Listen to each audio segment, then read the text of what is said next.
La trayectoria de Andrés Manuel López Obrador ha quedado atravesada por los eventos que han permeado la vida política mexicana de los últimos años. Fue partícipe de las luchas por la alternancia a nivel local y estuvo ahí cuando se dio la alternancia a nivel federal. Todo esto medió su comprensión de la política, tanto como la modificación de la relación del Partido Revolucionario Institucional con la población. Pero más allá del liderazgo y el imago que AMLO ha creado, es necesario analizar sus posicionamientos y el proyecto que nos ha presentado durante este sexenio. Hoy más que nunca es necesaria una lectura de lo que ha ocurrido y para eso tenemos el día de hoy a un grupo de expertos. Les agradecemos mucho que nos acompañen, tanto como al público que sigue el podcast. Comenzamos pues con el tercer episodio de WP, Política y Partidos. Hola, sean bienvenidos a su podcast WP, Política y Partidos. Mi nombre es Karen Lisset. Para esta tercera edición, el tema es el proyecto político de AMLO. En esta ocasión contamos con la presencia de académicos de gran prestigio. Nuestra primera invitada es la doctora Laura Colin Harguindewey. Ella es doctora en Antropología Simbólica por la Escuela Nacional de Antropología e Historia. Pertenece al Sistema Nacional de Investigadoras e Investigadores en el nivel 3 y es profesora investigadora en el Colegio de Tlaxcala. Nuestro segundo invitado es el doctor Helio Masferrer Can. Él es doctor en Antropología por la Escuela Nacional de Antropología e Historia. Hoy en día es profesor de investigación científica emérito del Instituto Nacional de Antropología e Historia. Nuestra tercera invitada es la doctora Carolina Estefanía Muñoz Canto, quien es doctora en Estudios Sociales con especialidad en Procesos Políticos por la Alta Escuela de Estudios en Ciencias Sociales de París. Actualmente es profesora investigadora en el Colegio de Tlaxcala. Finalmente, nuestro último invitado es el maestro Héctor Alejandro Quintanar Pérez. Actualmente es doctorante en Estudios Latinoamericanos y profesor en la Facultad de Filosofía de la Universidad de Jadra Cracovie en República Checa. Bueno, estos son nuestros 4 especialistas en el tema, a quienes les doy la cordial bienvenida a este tercer episodio del podcast WP. Y pues nada, vamos a dar inicio con la primera pregunta, la cual dice así. ¿Cuál es el proyecto político que AMLO enarbola y qué elementos valen la pena tener en mente para hacer una lectura de este? Iniciamos con la opinión de la doctora Laura Colin. Muchas gracias, Karen. Bueno, trataré de sintetizar lo que opino en 5 minutos. O sea, básicamente hay que diferenciar lo que es el proyecto político de López Obrador de lo que es el proyecto económico. Y en este caso, una cosa que es importante distinguir lo que puede ser el proyecto político de construcción de un partido, de lo cual va a hablar Héctor Alejandro, y otra cosa es lo que tiene que ver con el liderazgo. Y esa parte del liderazgo de lo que está construyendo López Obrador, en mi opinión, básicamente lo que él hace es recuperar el discurso de la Revolución Mexicana. Que cosa que no digo del PRI, sino el discurso de la Revolución Mexicana, que fue un discurso profundamente nacionalista, un discurso de la identidad mestiza del mexicano, contrapuesta contra los enemigos extranjeros, fundamentalmente, y sobre todo los güeros del norte, pero también los enemigos internos, que son los que hicieron el proyecto colonial, el proyecto de los criollos. Y además de recuperar toda esta parte nacionalista y soberanista del discurso de la Revolución Mexicana, también lo que tiene que ver con los derechos sociales de la Revolución Mexicana. Recordemos que la Revolución Mexicana, con la Constitución del 17, es la primera constitución que reivindica los derechos sociales que luego, a partir de los años 40, se van a transformar en lo que se conceptualiza como el estado de bienestar.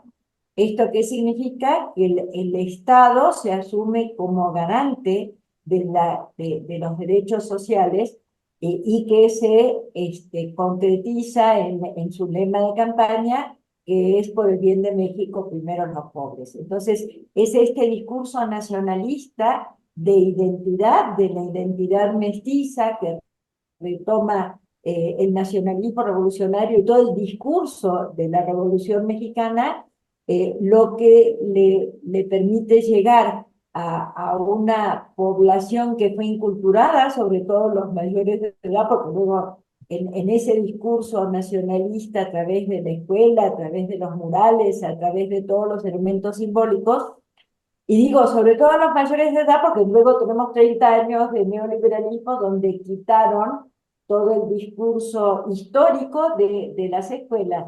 Y fue muy notorio cómo ver personas mayores llevando a sus hijos a los actos donde se hace performance de este discurso nacionalista diciendo quiero que mis nietos aprendan lo que yo sabía, ¿no? Entonces es una recuperación de un discurso histórico que lo hace cotidianamente, bueno, lo hace en las performances, ¿no? Por ejemplo, en las celebraciones cívicas, pero cotidianamente en las clases de historia que da a través de las mañaneras día con día y que tiene una audiencia que creo que le ha ganado a Televisa y a TV Azteca. Eh, Mire, yo debo confesar que cuando era niño leía unas revistas mexicanas que eran como cómics que se vendían en Argentina, en Rosario. Yo iba y compraba las revistas mexicanas y eran como la historia de México y de Universal en cómics, ¿no? Em, Y entonces, cuando llegué a México, me di cuenta, y también estudié por libros de historia de México. Y cuando estudiaba historia, aparte de antropología, estudié historia, daban a México como el modelo del nacionalismo, ¿no? Así era. Y, y bueno, llegué a México y me pareció que era otro país, porque la Constitución estaban barriendo con todo lo que era el derecho social. Cuando estudié, entre mis pecados de juventud, estudié abogacía. Y entonces cuando di derecho constitucional comparado, ahí decían que la Constitución de los Estados Unidos mexicanos era la primer constitución social del mundo. Y cuando llegué acá estaban desmantelando esa constitución social, ¿no es cierto? Entonces, para mí fue un shock, porque yo tenía un México imaginario, que era a partir de leer estos materiales de los años 40, 50, el libro de Silva Herzog, El abuelo, ¿no? Describiendo la expropiación petrolera de Cárdenas, la configuración de Pemex, y teníamos a la piñata neoliberal, ¿cierto? Regalando las empresas, desmantelando Pemex, etcétera, ¿no? Entonces, en definitiva, pero había otro asunto que sí me parecía muy interesante. Yo recuerdo uno de estos cómics era Los niños héroes de Chapultepec.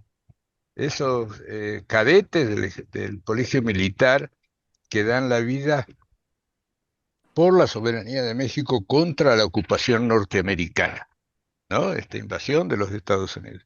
Pero las historias oficiales de México borraban la invasión norteamericana, borran todavía la pérdida del 52% del territorio.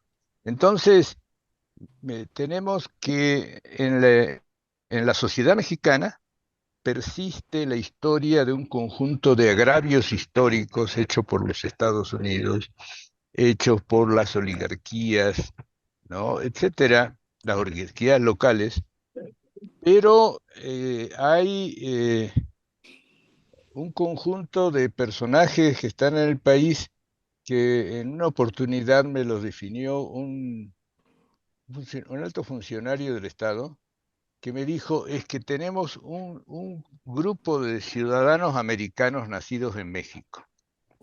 Me pareció genial esa definición, ciudadanos americanos nacidos en México. Entonces, de alguna manera, para entender a López Obrador, hay que entender la discusión entre estos dos Méxicos. Un México que quiere seguir siendo mexicano, asumiendo todos los agravios, las invasiones que tuvo, no solo de los Estados Unidos, sino de Francia, Inglaterra, España, etcétera. Y un México que quiere olvidar todo esto. ¿Cuáles son sus principales influencias intelectuales, contextuales, simbólicas que detectan y resaltan? Me parece que efectivamente hay que hacer una retrospectiva muy amplia para poder entender lo que significa el proyecto político de López Obrador. En efecto, yo creo que es muy, muy importante esta distinción entre el proyecto político y el proyecto económico, porque a mí me da cierta impresión de que López Obrador, pues no solamente su biografía y el contexto que le tocó vivir, lo que define el proyecto político que ha ido construyendo por muchos años, sino también las simpatías políticas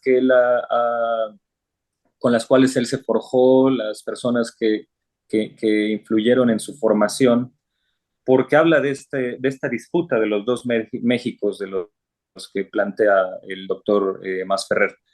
Me parece que, pues López Obrador enarbola un proyecto que sí se nutre de las proclamas, de las exigencias de la Revolución Mexicana, eh, y que por ahí se ha nutrido de algunas otras visiones un tanto revolucionarias, pero externas a lo que fue el viejo partido de Estado, que en su momento fue un gran aglutinador de muchas cosas. Desde luego que hay que pensar al viejo régimen como un régimen autoritario.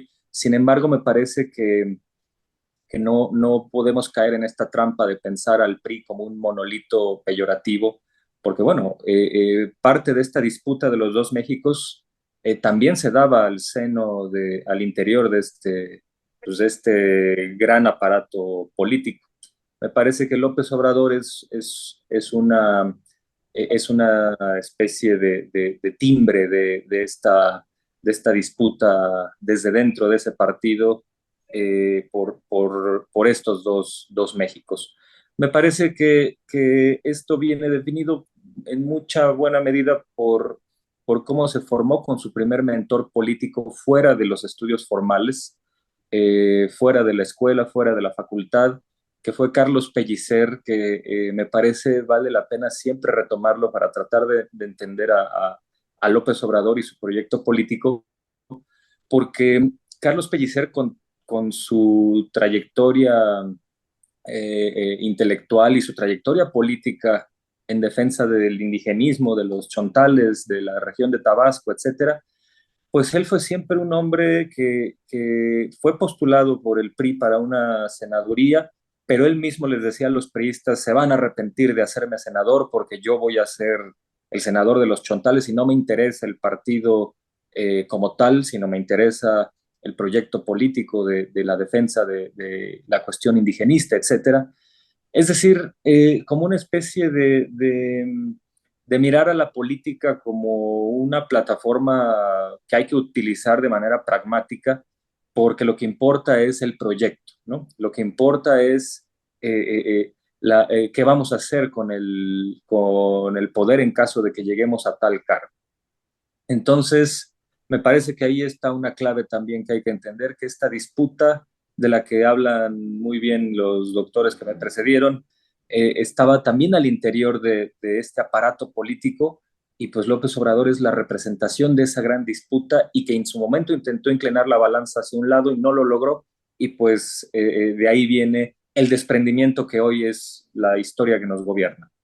Hay un libro que leyó López Obrador que nunca lo balconea. Y es un libro de un norteamericano, Jay Haley, que se llama Las tácticas de poder de Jesucristo. Ese, en Las tácticas de poder de Jesucristo es un libro de ensayos. Fue editado en los años, en el 74 por ahí. Tuvo muchas ediciones. En esa época, López Obrador era un estudiante de ciencias políticas, pero además él hizo la primaria en una escuela de la Iglesia Adventista. Esto es muy importante porque las escuelas adventistas, la primera hora de clase la dedican a estudiar la Biblia. Entonces, en las tácticas de poder de Jesucristo, Haley dice, que es un psicoanalista y antropólogo, dice, voy a estudiar a Jesús como político. Es el primer político, antes que Carlos Marx, Fidel Castro, etcétera, que ve la fuerza política de los pobres, como un elemento dinámico de la política, ¿no? Entonces, eh, si López Obrador no lo leyó, ese libro se editó en Argentina en castellano, en el 74, por ahí tuvo como 50.000, un tiraje de más de 50.000 ejemplares. Yo estoy seguro que lo leyó Jorge Mario Bergoglio, en ese momento era el provincial de los jesuitas. ¿Y cómo el provincial de los jesuitas no va a leer un libro que era el bestseller de la época de las tácticas de poder de Jesucristo? Entonces, Bergoglio lo aplicó sistemáticamente. Y yo creo que Andrés Manuel también. Esto es clave para entender las estrategias de López Obrador, ¿no? Entonces,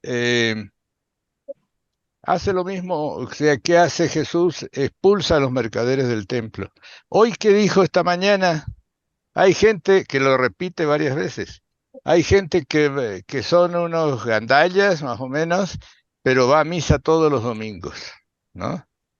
O sea, siempre está recurriendo a estas imágenes bíblicas, ¿no? Entonces, esto es clave para entender a Andrés Manuel. Si usted no ha leído ese ensayo, son 30 y tantas páginas, no entiende ni a Andrés Manuel ni a Bergoglio.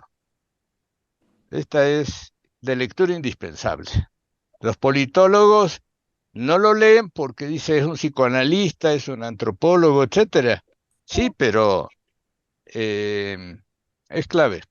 Está en castellano, está en internet, y las tácticas para los jóvenes está en la primera edición en un ensayo que se llama Un hippie feliz.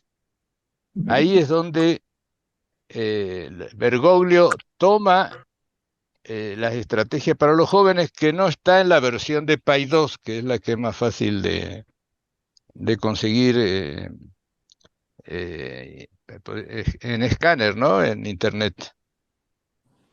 Ahí, si usted lee El hippie feliz de Haley y después ve a Bergoglio reuniéndose en un documental el año pasado preparando la Jornada Mundial de la Juventud, eh, con un joven no binario, con un musulmán, con una muchacha que está a favor del aborto y que creo que dice que abortó, ya no me acuerdo, y otra que está en contra, etcétera. Ahí los mete a todos y discuten, platican. Entonces, ese es el ensayo de Halley, el hippie feliz. Entonces, todo es sencillo si usted lo maneja desde una perspectiva científica, no ideológica. El problema que tenemos es cuando se lo quiere encasillar a López Obrador como populista.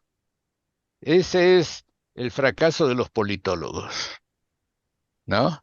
Porque entonces en la etiqueta de populista ponen a Meloni, a Milei, a Orbán, ¿no?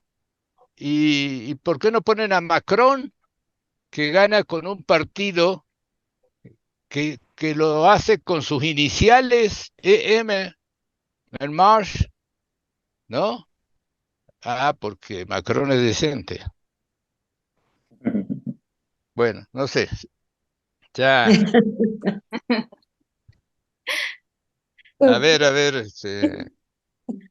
ya tiré varias piedras, estamos A mí abiertos me a... gustaría aumentar también a estas influencias, justo la que el mismo López Obrador señala, ¿no? El profesor Rodolfo Lara, que él va a decir que fue quien de algún modo lo inició en la comprensión del espacio social, que se salía del programa para hablarle de lo que pasaba, para hablarles de lo que pasaba en el mundo que lo rodeaba, que fue también quien de alguna manera lo inició a los estudios sobre la Revolución Mexicana y bueno, evidentemente el ambiente universitario en el que se formó, donde había una ebullición intelectual, gente que venía de todo el continente y que estaban congregados en la UNAM. Y ahí es bien interesante porque empieza una vida asociativa donde se va a encontrar con personajes que van a ser fundamentales en su formación, como justo Carlos Pellicer, a quien ya no voy a volver, pero que algunos rastrean en el mismo López Obrador también el discurso vasconcelista a partir del mismo Pellicer. Entonces, esto también pues, son influencias centrales. Y creo que de los primeros años no podemos dejar de pensar en este López Obrador yendo hombro con la población. Quienes estudiaron sus primeros años nos dice, bueno, en el INI era el único que vivía en la comunidad, en la región y no cerca de la comunidad. Entonces, este liderazgo de cercanía va a ser también muy importante para su comprensión de lo que pasa en el entorno en el que está.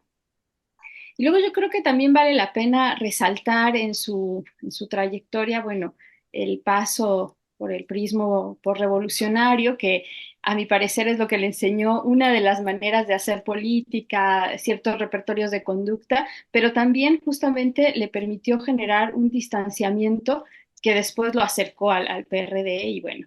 También en este momento el PRI, como bien se ha mencionado, buscaba un acercamiento con la población y López Obrador estaba ahí con Pellicer para entender una manera particular de desarrollarse en la política. Y creo que también vale la pena recuperar estos primeros años donde el PRD tenía un discurso bien contrasistémico y ligado a las movilizaciones sociales que después se fue desdibujando, pero que en López Obrador vamos a encontrar porque de algún modo para él los movimientos sociales van a permitir que se mantenga una cierta energía social. De ahí que veamos en su trayectoria estas tensiones, estas idas y vueltas, ¿no?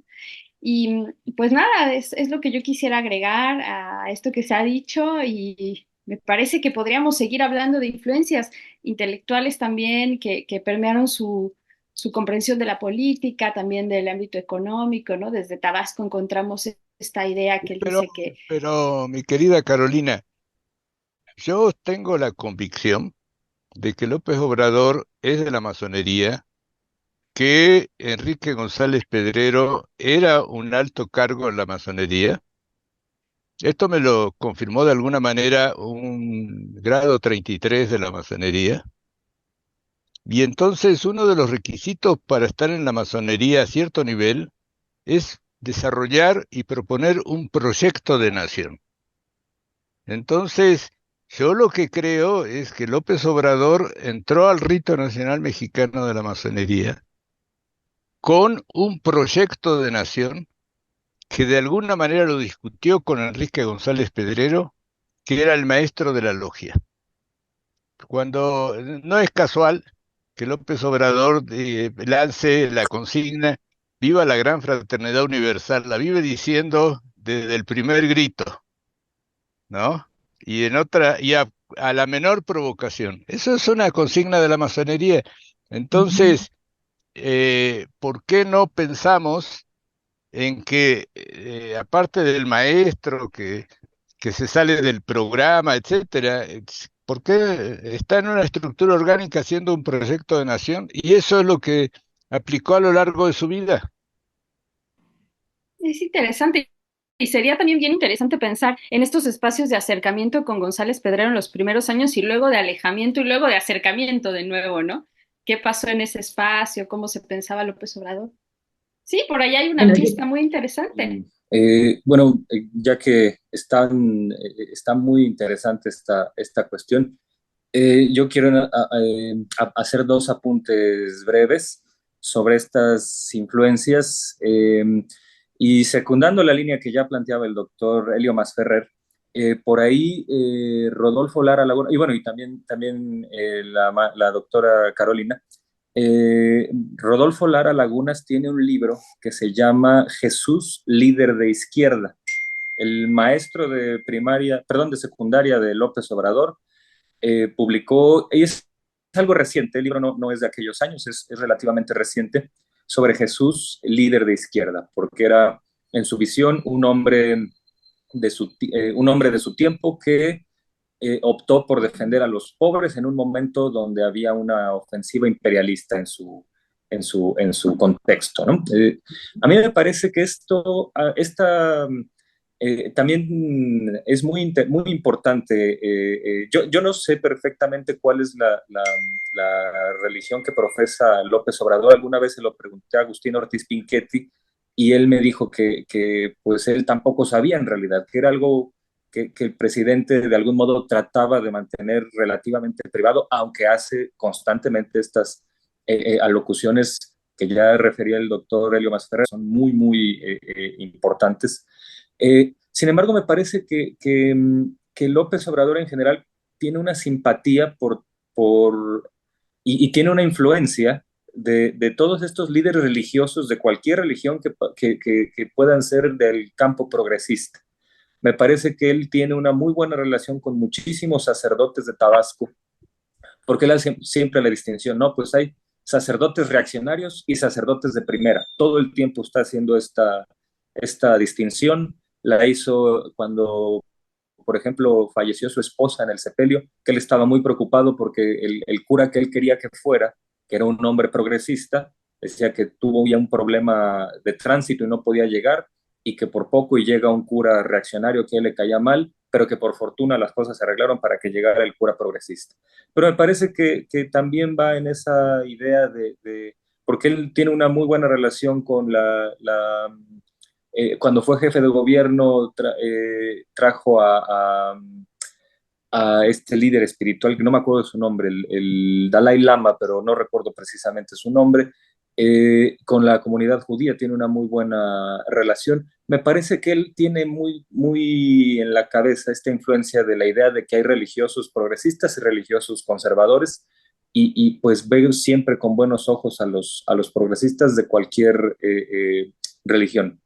Y una cosa que es interesante, esta idea de que me parece que es un grave error, y coincido con el doctor Masferrer, que hoy se le etiqueta como populista en un batidillo donde caben personajes incluso contradictorios entre sí. Me parece que eso rebasa a la cuestión del análisis sobre López Obrador.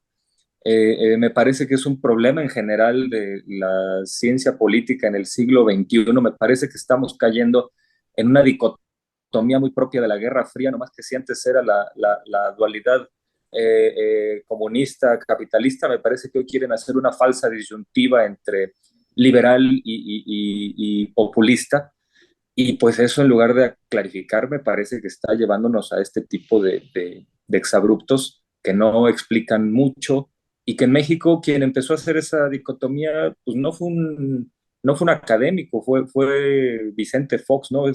Me parece que la ciencia política hace muy mal en reproducir esta vulgata panista sobre el concepto de populismo. Una cosa es estudiar a López Obrador, pero también otra cosa que adquiere importancia es estudiar a los anti-López Obradoristas, porque me parece que hay ahí una beta interesante, porque también mucho de lo que López Obrador ha hecho en su carrera tiene que ver como una especie de reacción a esta capa de personajes que pues ha estado contrariándolo con este tipo de argumentos a veces tan huecos, no de hoy, sino desde hace 40 años, ¿no? Cuando lo acusaban de querer convertir las iglesias de la Chontalpa en células de adoctrinamiento soviético. Entonces, me parece que este espectro, perdón, que lo que hoy vivimos es no algo es algo que no empezó en 2018, sino que ya es un largo espectro de hace 40 años.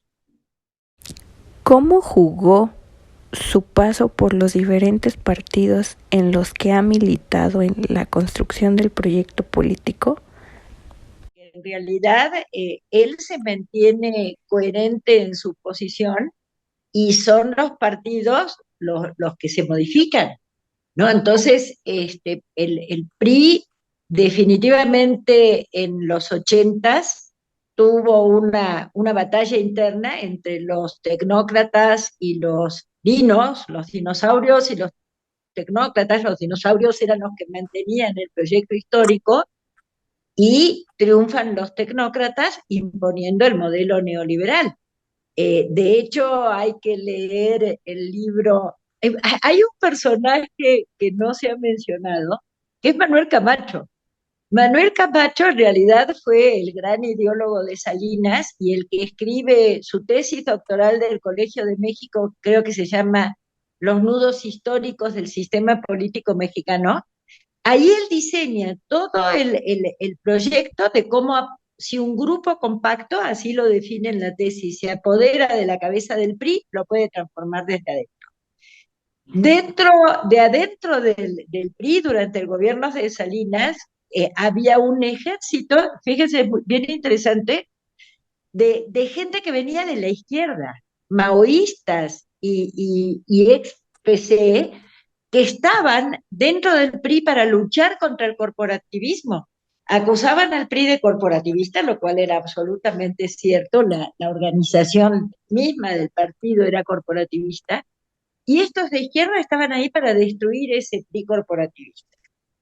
Pero lo que hacen, lo destruyen definitivamente, pero vuelven a un PRI totalmente liberal y ciudadano. ¿Y cuál es la característica? Porque el concepto de ciudadano se ha puesto como así, como meta, como valor supremo de la democracia, sin darse cuenta que el concepto ciudadano es un concepto individualista, que va en contra de la organización más colectiva de tipo corporativo, donde la representación es por el sector en donde se participa. Bueno, triunfa, se apodera el grupo compacto del PRI, lo convierte en neoliberal. Es el propio PRI el que le cede el poder al PAN, o sea, las famosas concertaciones, y luego López Obrador, o sea, se pasa al PRD, o sea, el PRI ya no era el PRI anterior, entonces se pasa no solamente López Obrador, sino que se pasa todo lo que se llama la corriente democrática al PRD. El PRD lo abandera en dos elecciones, y cuando el PRD también empieza a mostrar signos de que no sigue con esa línea, él se pasa y crea su propio partido. Y ese propio partido, pero es muy interesante porque precisamente esa parte corporativa que le culpaban al PRI no se retoma en Morena. O sea, López Obrador sí mantiene la vigencia de esta idea ciudadana de que la afiliación es individualmente, inclusive el manejo de las transferencias condicionadas, que es reparto individual de dinero, y no ha propiciado que se formen organizaciones de representación sectorial. Bueno, pero esa parte corporativa de la representación no la retoma en su proyecto de Morena. O sea, en Morena retoma la parte nacionalista, retoma la parte del estado de bienestar, de los derechos sociales, pero no crea organizaciones corporativas dentro del partido, y todo el tiempo está tratando de que no se le formen, precisamente por la experiencia del PRD, de las tribus, que fue lo que llevó, entre otras cosas, bueno, aparte de los chuchos, a la disolución del PRD. Y me interesa mucho a ver qué dice Héctor Alejandro al respecto. No, muchas gracias, doctora. Yo coincido con su análisis. Yo lo resumiría así. A mí me parece que la relación de López Obrador con los partidos, que él ha militado en tres, en el PRI, en el PRD y en Morena. Me parece que sus desprendimientos, tanto del PRI como del PRD, yo los resumiría de este modo. En el caso del PRI sí fue una cuestión de principios ideológicos y en el PRD fue una cuestión de necesidad práctica. Y me explico. Alguna vez conversando con Luis Javier Garrido, que es el más señero intelectual que estudió al PRI como partido de Estado, y también después uno de los mejores investigadores sobre la ruptura del PRI en 1986-88, que dio origen al PRD, él decía, López Obrador es como una especie de militante regional de la corriente democrática del PRI. Esta corriente que con el pretexto de democratizar al partido y oponerse al dedazo para que fueran las bases las que eligieran un candidato, en realidad lo que estaban haciendo era tratar de recuperar los principios del nacionalismo revolucionario, el pacto social de la Constitución del 17. Me parece que López Obrador, por supuesto que es muy claro que está dentro de esta línea, y su salida del PRI tuvo que ver con eso, ¿no? Con que ya para él el partido no era más ese articulador de estos principios, sino ya el partido neoliberal en que se convirtió. Sin embargo, con el PRD no hubo cuando López Obrador sale del PRD en 2012, no fue porque el PRD haya tenido una disputa parecida, fue más bien porque en el PRD se apropiaron del partido un grupo que en realidad les tenía sin cuidado qué principio estuviera, estaban más bien ahí buscando otra cosa. Y me parece que la prueba más fehaciente es que cuando este grupo controla por completo el PRD, pues el PRD llegó a los niveles que tiene hoy, ¿no? Donde está más al borde de la desaparición que de otra cosa. Entonces, y es muy interesante hacer esta reflexión porque me parece que es curioso cómo algunos de estos dirigentes del PRD incluso vienen de la izquierda, de las izquierdas armadas, como fue el caso de Zambrano, de los Círigo, esta serie de personajes que después se adscribieron a la línea de Nueva Izquierda y pues hicieron con el PRD la situación que todos conocemos. Me parece que la salida de López Obrador no fue porque viera una debilidad ideológica en el partido, al contrario, me parece que el PRD en 2012 tenía una fuerza identificada con él, con el López Obradorismo muy fuerte. Tenía algunas dirigencias que simpatizaban con él, que apoyaron su candidatura tremendamente en 2012, pero fue suficiente que una minoría burocrática le pusiera algunas trabas para poder debilitar su candidatura en 2012. No al grado de anularla, pero sí. ¿Lo copan desde el Tribunal Electoral? Además, así es. O sea, además la elección de 2008 del PRD, que había ganado Alejandro Encinas, el Tribunal Electoral la revierte para dársela a Jesús Ortega. Y la primera acción de Ortega, y creo que esto es una definición que explica lo que está pasando hoy en el PRD y su alianza con el PRI y con el PAN. Apenas Jesús Ortega tomó el PRD en noviembre de 2008 y lo que dijo fue, vamos a buscar una alianza con el PRI porque tenemos que oponernos al desastre que está dejando el PAN. Un mes después o 2 meses después el discurso fue, no, mejor vamos a aliarnos con el PAN porque tenemos que oponernos al desastre al fortalecimiento del PRI en la elección intermedia de 2009. Me parece que eso deja muy en claro ahí que no fue que el PRD se haya volcado a una ideología neoliberal o algo así, fue más bien que llegaron personajes sin ningún tipo de brújula, sin ningún tipo de orientación, oportunistas, y pues de ahí que la salida se diera cuando el partido estaba electoralmente en su mejor momento por los números que le daba López Obrador. Pero sí me parece que esa es la distinción entre sus salidas de los partidos en 88 y en 2012.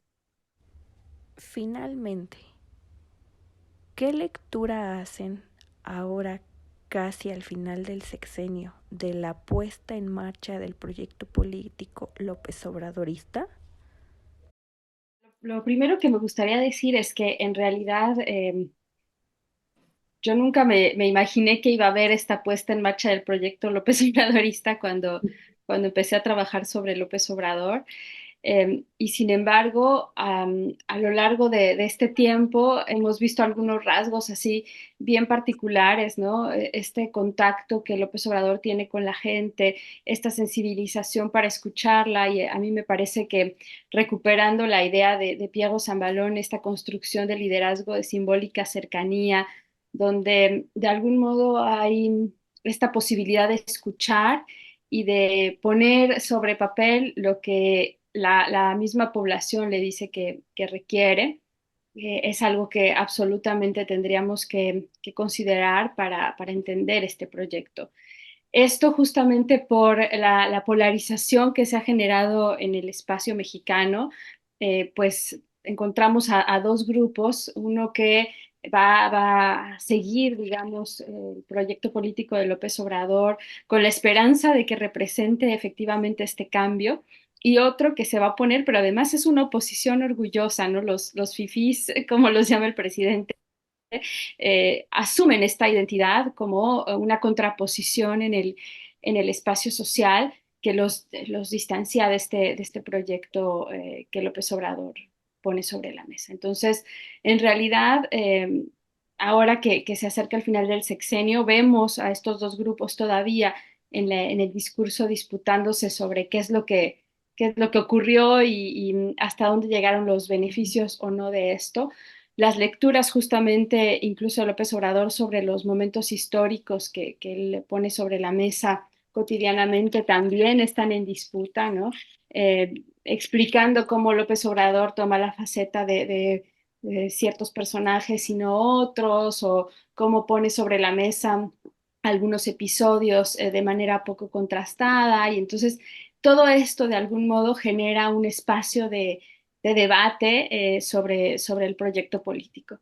La lectura particular que yo hago, pues es que López Obrador trajo un proyecto nacionalista que intentó recuperar esta idea de la revolución inacabada para darle a ciertas capas de la población, pues de algún modo un espacio para ser resarcidos, para encontrar la mejora de sus condiciones de vida y sobre todo de escucha, un espacio de agencia simbólica y real sobre sus condiciones de vida.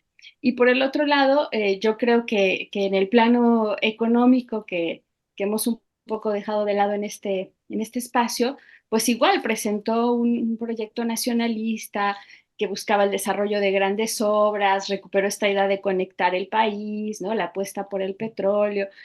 Y todo esto, bueno, muy típicamente lo encontramos en estos políticos posrevolucionarios. Creo que otro elemento es la cuestión subjetiva. Hay gente que está en contra porque está convencido que es un naco.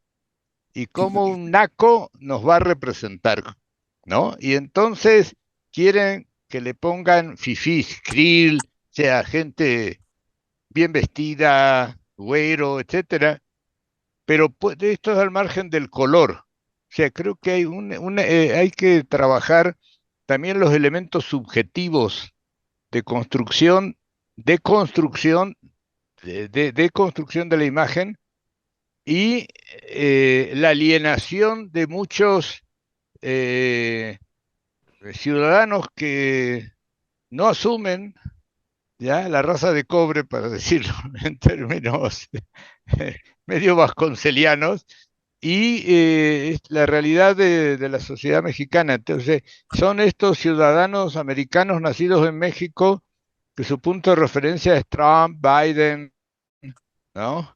Y etcétera, ¿no? Bueno, dos cositas, ¿no? Una, que tengo críticas y no todo lo que he hecho me parece bien y tengo posiciones, pero la verdad que a mí me conquistó. A mí al principio tenía mi resistencia y algunas de sus posiciones y marchas y demás, pero realmente me conquistó y me he pasado un sexenio divertidísima viendo cómo capotea, o sea, es un gran torero y cómo cada golpe que le tratan de dar lo logra desviar. Es decir, esta politización general de la sociedad, de una sociedad que con el neoliberalismo y el consumismo y demás se había vuelto muy apática, muy individualista, ¿cómo logró politizarla? Y no me iría tanto con el fifí que nada más le preocupaba era comprar el Palacio de Hierro y que ahora tiene que buscar argumentos, sino con el sector popular. Sí, es impresionante, o sea, me acuerdo un colega aquí que estaba indignado porque los policías que cuidan el colegio escuchaban la mañanera. Y yo digo, qué bueno. O sea, gente que ya no le interesaba la política y que ahorita, yo sí fui a la manifestación a favor de AMLO, no pude ir a la de Claudia porque daba clases ese día, pero hubiera ido. Y era increíble la gente que venía de los lugares muy populares cómo argumentaban, cómo decían por qué estaban en contra de Monreal, por qué estaban a favor de por qué contra los jueces. O sea, ha habido una politización generalizada que ojalá esto se conserve, se pueda transmitir al próximo gobierno y la gente recupere el sentido de la política. Una de las cosas, me tocó esta semana estar con una prianista, candidata, que en este momento es senadora, y que dijo abiertamente, es que las ideologías ya no existen. El proyecto liberal a nivel mundial fue posicionar esa idea de que las ideologías no existen y de que todos somos ciudadanos y que todos somos iguales. Y no, las clases sociales existen, los proyectos políticos, la suma cero existe, o beneficias a los de arriba o beneficias a los de abajo. Y esta politización, repolitización, me parece saludable y bienvenida y ojalá que persista. Lo que creo es que hay un nivel de objetividad y falta trabajar, esto es para otro libro que habría que trabajar, que es la subjetividad en la política. O sea, muchas veces se utilizan a los políticos como modelos identitarios. Bien, yo añado algo muy breve también. Me parece que en efecto partimos de un punto que es que hay muchos elementos que ameritan un cuestionamiento serio con respecto las luces y sombras del gobierno de López Obrador, aunque yo he estado siempre en desacuerdo en esta idea de que hay una especie de polarización, porque me parece que los grupos en pugna no son simétricos. Me parece que el apoyo a López Obrador es abrumadoramente mayor al grupo que lo desaprueba por completo. Pero lo que sí me parece que estamos viviendo es una especie de maniqueización desde hace muchos años, pero que sí tiene un origen muy claro, que es el discurso de los opositores a López Obrador desde hace 20 años. Yo recuerdo perfectamente en 2003, a mediados de 2003, López Obrador tenía una relación bastante cordial con todo mundo, con los empresarios, como era cuando era jefe de gobierno, tenía buena relación ahí con los partidos en la Asamblea Legislativa del Distrito Federal, etcétera. Esta crispación comenzó por ahí de 2003, este discurso donde sí se pretendió legitimar una anulación por completo del personaje, no crítica, sino una anulación que tuvo con el desafuero, me parece su punto cenital. Pero pues ahora tenemos este escenario donde hay una gran politización, hay una recuperación de esta idea de que las cosas, de que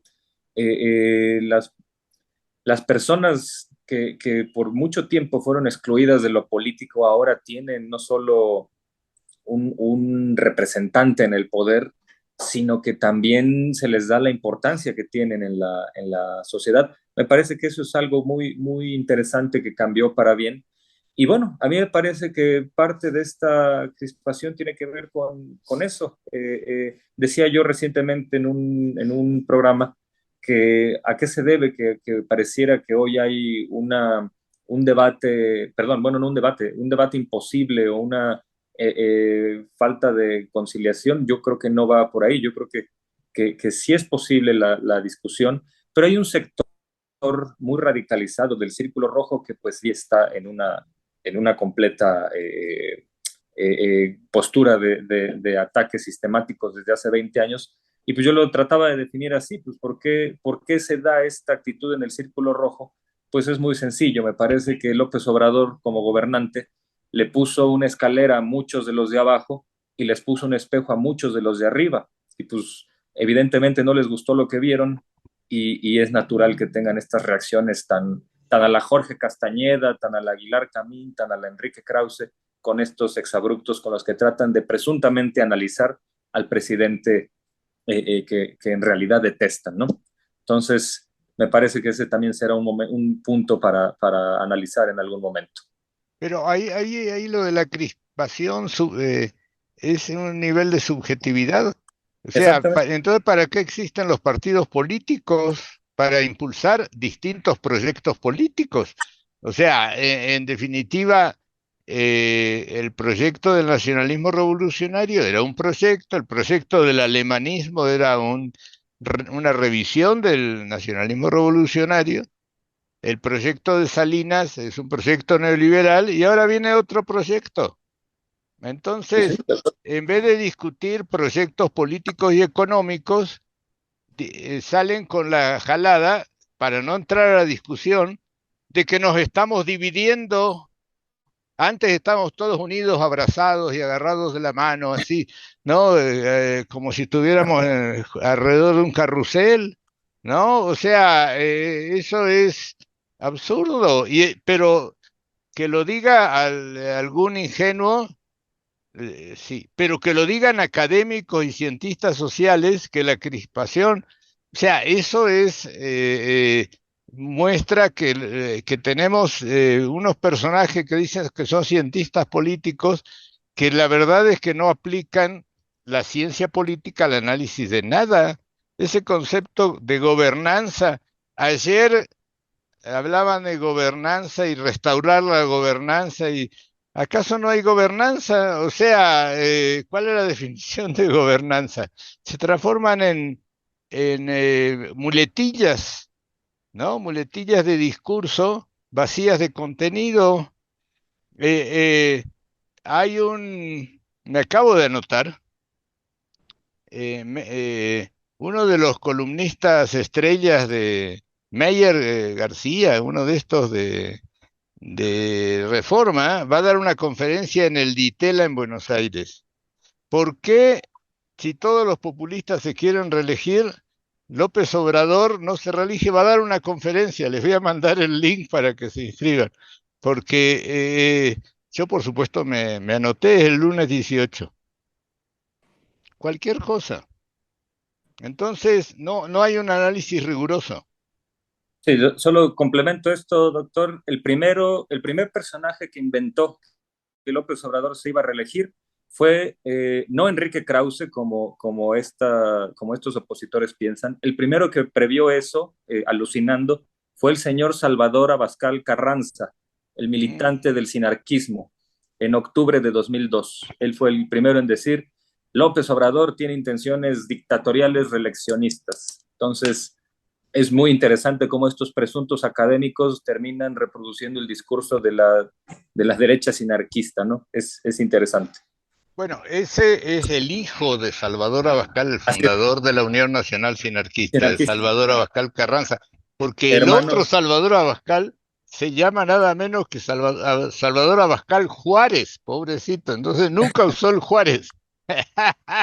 así es, Y el otro es Carranza, nada menos, ¿no? O sea, el hermanito de Carlos, que así es, el nunca hermano, fueron a una escuela de la SEP para que no se les contaminaran los jovencitos.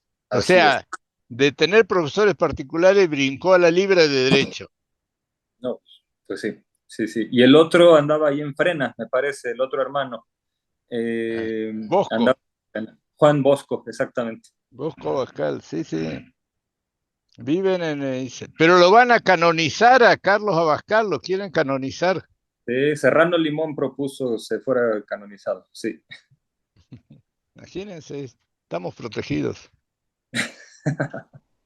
Para finalizar este capítulo, me gustaría mucho agradecer a nuestros invitados y sobre todo a las reflexiones que hicieron con nosotros, además de agradecer a todas las personas que han seguido este podcast. También invitarlos a seguirnos en nuestras redes, las cuales van a poder ubicar al final. Sin más por el momento, muchas gracias y nos vemos pronto.